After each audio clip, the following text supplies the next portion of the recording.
नमस्कार दोस्तों। आज मैं एक और नए टॉपिक के साथ में आपके साथ में हाजिर हुआ हूँ और ये बहुत ही ज़्यादा इंटरेस्टिंग टॉपिक है। मुझे जो है काफ़ी सारे ईमेल और व्हाट्सएप आए हैं, व्हाट्सएप पे मैसेजेस वगैरह आए हैं कि सर ये टॉपिक के ऊपर ज़रा आप एक वीडियो बना दीजिए, क्योंकि इसके ऊपर काफ़ी लोगों के अंदर जो है गलतफहमियां हैं। तो आज हम बात करने वाले हैं मिथ अबाउट मास्टरबेशन, यानी कि गलतफहमियां मास्टरबेशन के ऊपर, क्या क्या गलतफहमियां लोगों के अंदर हैं।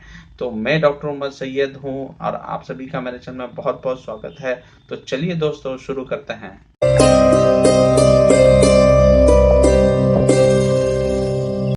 दोस्तों आज हम बात करने वाले हैं मिथ अबाउट मास्टरबेशन, यानी कि गलतफहमियां मास्टरबेशन को लेके लोगों के अंदर क्या क्या हैं उसके बारे में।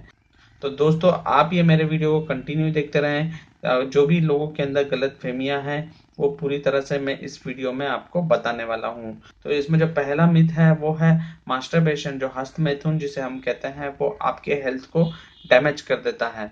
तो दोस्तों मास्टरबेशन, ये बताने से पहले मैं आपको कुछ मास्टरबेशन के बारे में बता देता हूँ। तो दोस्तों मास्टरबेशन में क्या होता है कि अगर आपकी उम्र प्यूबर्टी एज आ चुकी है, जैसे कि आपको पता है लड़कों में प्यूबर्टी एज कुछ अलग होती है और लड़कियों में कुछ अलग होती है। लड़कियों की जो प्यूबर्टी एज होती है वो काफ़ी जल्दी आ जाती है। प्यूबर्टी एज का मतलब है कि जब वो एडल्ट फेज में चले जाते हैं। एक लड़की जब औरत बन जाती है और एक लड़का जब जो है आदमी यानी मर्द बन जाता है। तो लड़की का जब औरत बनने का जो प्रोसेस होता है वो होता है उसके मेंस्ट्रुअल साइकिल का स्टार्ट हो जाना। तो ये जो नॉर्मली होता है लड़कियों में 12 से 13 साल की उम्र में चालू हो जाता है, और लड़कों में जो प्यूबर्टी एज होती है नॉर्मली 14 साल में स्टार्ट होती है। लड़कों में जो प्यूबर्टी एज का जो लक्षण होता है वो होता है कि उनके एक्जिला में हेयर आने चालू हो जाते हैं, प्यूबिक में हेयर आने चालू हो जाते हैं, वॉइस चेंज हो जाता है, यानी कि गले की जो आवाज होती है उसमें थोड़ा सा भारीपन आ जाता है, मर्द जैसी थोड़ी सी आवाज हो जाती है उसकी, और जो है दाढ़ी के बाल आने लगते हैं, छाती पे बाल आने लगते हैं। तो ये कुछ चेंजेस होते हैं मर्दों में, बॉयज में, जो कि प्यूबर्टी एज के लक्षण होते हैं। तो जैसे ही प्यूबर्टी एज स्टार्ट हो जाती है तो उसके बाद में शरीर के अंदर जो होता है हार्मोन का लेवल जो होता है, सेक्स हार्मोन का लेवल, वो काफी ज्यादा पीक लेवल पे पहुंच जाता है, अपनी ऊंचाई पे पहुंच जाता है, अपनी चरम सीमा पे पहुंच जाता है। तो उसकी वजह से जो सेक्स की कामना होती है वो ज्यादा बढ़ जाती है। तो पुराने जमाने में क्या होता था कि शादियां जो हो जाती थी जल्दी हो जाती थी, अर्ली 16-15 में हो जाती थी। तो वो टाइम पे जो होता है सेक्सुअल लाइफ, जैसे ही प्यूबर्टी स्टार्ट हुई और 1-2 साल के बाद में जब शादी हो जाती थी तो उसकी सेक्सुअल एक्टिविटी तुरंत चालू हो जाती थी, तो मास्टरबेशन करने की वो टाइम पे जरूरत नहीं पड़ती थी। लेकिन आज का जो करंट सिनेरियो है उसमें जो होता है नॉर्मली शादी जो है 21 साल के बाद में होती है। उसकी वजह से जो ये फेज होता है 7 से 8 साल का, जो तो 14 साल से लेके 21-22 साल का जब भी शादी होने वाली होती है तो ये फेज होता है। तो इसमें जो होता है बिल्कुल उसका सेक्स से कोई कांटेक्ट नहीं होता है, तो वो जो होता है सेक्स का हार्मोन तो उसके शरीर में बढ़ ही रहा है। तो उसकी वजह से उसके शरीर के ऊपर एक सेक्स की कामना भी जागरूक होने लगती है, तो उस सेल्फ सेटिस्फाई करने के लिए फिर वो हस्त मैथुन की तरफ बढ़ता है। तो हस्त मैथुन करना कोई जो है अब नॉर्मल नहीं है, ये एक नॉर्मल फिनोमिना है। खुद को फैंटेसाइज वर्ल्ड में, यानी कि खुद को इमेजिनेशन वर्ल्ड में डाल के वो खुद को सेल्फ सेटिस्फाई कर देता है, और जिसकी वजह से उसका जो कंसंट्रेशन लेवल है, जो फोकस है, वो भी सही तरह से होता है उसके काम में, और वो सेक्सुअल जो उसकी प्रॉब्लम थी वो भी पूरी तरह से खत्म हो जाती है। तो जो है मास्टरबेशन के अंदर जो लोगों के अंदर मिथ है कि मास्टरबेशन करने से बहुत सारी प्रॉब्लम होती है, तो ऐसा कुछ नहीं है। मास्टरबेशन जो है आपके हेल्थ को बिल्कुल तरह से कुछ भी इम्पैक्ट नहीं करता है। एक तरह से ये मैं कहूँ कि मास्टरबेशन एक तरह से ये एज में काफी ज्यादा नेसेसरी हो जाता है। तो इसे करने से कोई भी प्रॉब्लम नहीं होता है, और जब सेक्सुअल थॉट आपके मन के अंदर आएंगे तो ये एक नॉर्मल फिनोमिना है कि जो है इंसान जो है मास्टरबेशन की तरफ बढ़ता है, चाहे वो मेल हो चाहे वो फीमेल हो। मेल जो है हस्त मैथुन की तरफ बढ़ता है, और फीमेल के जो तरीके मैं आपको आगे बताने वाला हूँ इस वीडियो में। तो पहला जो मिथ था वो था मास्टरबेशन आपके जो है हेल्थ को डैमेज कर देता है। तो मास्टरबेशन बिल्कुल आपके हेल्थ को डैमेज नहीं करता है, क्योंकि ये मास्टरबेशन एक नेचुरल प्रोसेस है। इसमें आप जो है खुद ही इन्वॉल्व होते हो, आप अकेले ही सेक्स करते हो एक क्लोज इन्वायरमेंट में, यानी कि आप बेडरूम में कर रहे हो या आप बाथरूम में कर रहे हो। तो ये कोई भी आपके हेल्थ को कुछ भी तरह से किसी भी तरह से बिल्कुल डैमेज नहीं करता है। ये तो दोस्तों इसमें दूसरी गलतफहमी है लोगों के अंदर कि मास्टरबेशन जो है नॉर्मली यंग लोग करते हैं, एल्डरली नहीं करते हैं। जो नॉर्मल सेक्सुअल लाइफ होती है पुरुष के लिए, जब उसकी प्यूबर्टी एज स्टार्ट होती है और जब तक वो जिंदा रहता है तब तक उसकी जो सेक्स की लाइफ जो होती है कंटिन्यू रहती है। उसकी जो सेक्सी कामना होती है वो उतनी ही होती है जितनी की वो प्यूबर्टी एज में थी। तो सेक्सी कामना जो है बिल्कुल कम नहीं होती है। हाँ, ये हो सकता है कि उसकी फिजिकल जो होता है कुछ प्रॉब्लम्स की वजह से, जैसे कि अगर उसको डायबिटीज है या उसको ब्लड प्रेशर है या कुछ और तकलीफ की वजह से उसका जो है पेनिस में इरेक्शन नहीं हो पाता है, तो उसकी वजह से हो सकता है कि वो मास्टरबेशन करने में असफल हो या फिर उसको पूरी तरह से जो होता है उसका वीर्य नहीं निकल पाता है। तो ये कुछ तकलीफें फेस करते हैं एल्डरली लोग, लेकिन जो सेक्स की भावना होती है वो सेम उतनी ही होती है जितनी की प्यूबर्टी एज में होती है। लेकिन किसी फिजिकल कारण की वजह से वो मास्टरबेशन नहीं कर पाता है तो वो कुछ किस्से अलग हो जाते हैं, वो केसेस कुछ अलग हो जाते हैं। लेकिन ये कहना गलत है कि मास्टरबेशन केवल जो होता है यंग लोग करते हैं। बहुत सारे केस स्टडी में देखा गया है कि मास्टरबेशन जो है एल्डर लोग भी करते हैं।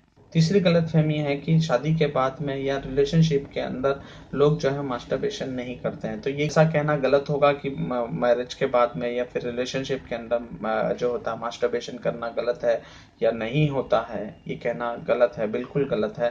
क्योंकि क्या होता है दोस्तों, अगर जिसकी शादी हो चुकी है और वो उसकी वाइफ जो है किसी कारण से बीमार है या फिर वो घर पे नहीं है या अपने मायके गई हुई है या उसे मेंस्ट्रुअल साइकिल आया हुआ है, तो इन परिस्थितियों में अगर पुरुष की सेक्स कामना जागती है तो फिर वो उसके पास मास्टरबेशन करने के अलावा कोई उपाय नहीं बचता है। तो मास्टरबेशन इन हालातों में वो इंसान कर सकता है, कोई प्रॉब्लम नहीं है।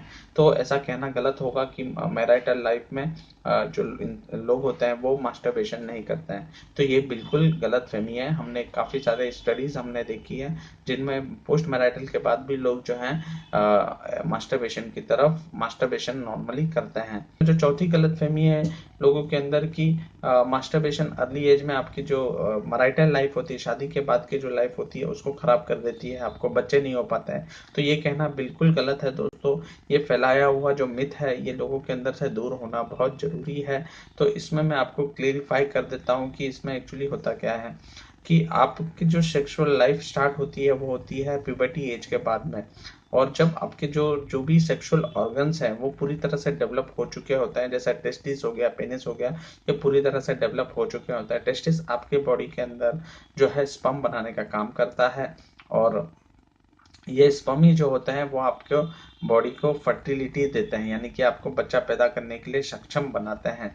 तो एक जो नॉर्मल काउंट होता है बदन के अंदर स्पर्म का, वो इसी टेस्टिस से बनता है। जो नॉर्मल जो स्पर्म होता है वो इसी टेस्टिस से बनता है।